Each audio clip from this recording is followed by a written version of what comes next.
All right, I'm really glad that I got a question about scar tissue right off the bat. Scar tissue is really cool stuff, and it can affect the whole rest of your body, but it is often forgotten about. So we pay attention to scars until they heal, right? And so typically for us to consider something healed, it looks pretty again, right? You can barely see it, etc. And in some cases, that is all the way healed. But in a lot of cases, you can grab that scar and try to pull on it, and you're gonna get a lot of discomfort with it. And that is because it's not quite done healing yet. It never healed all the way. So let me explain that a little bit. When we have an injury, our body sends in the troops. You lay down scar tissue. Scar tissue lays down like pickup sticks.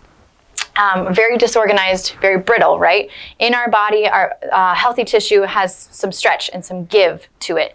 And if that, and to have that stretch and give, it's the fibers are lined up, right? So you can pull a little bit at it, and that's how we tend to avoid injury, right?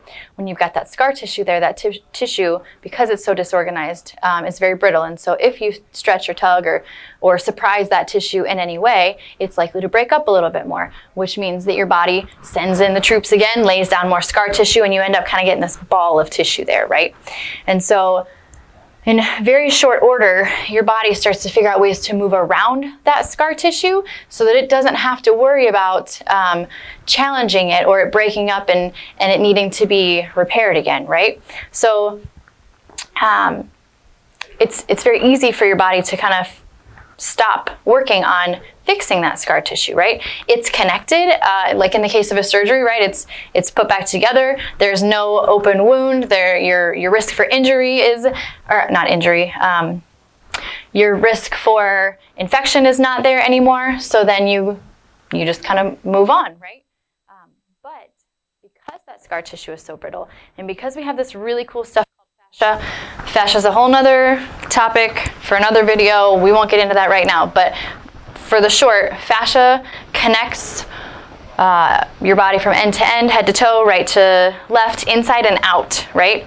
And so that scar tissue can become kind of part of that fascial layer or part of that communication, and it changes how you can communicate from head to toe. But if you have scar tissue in the middle of a fascial chain, again, another video, look for that one. If you've got scar tissue in the middle of that fascial chain, that's going to change how that fascia can communicate. You can start getting into that tissue and breaking it up and then retraining it so that instead of it being brittle, it's laid down more like a lumberyard, right?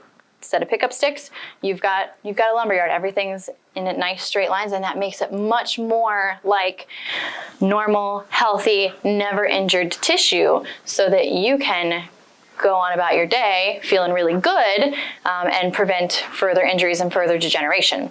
We will do some videos soon showing what to do with scar tissue and how to break that down and how to go about remodeling some of that. So look for those. Thanks.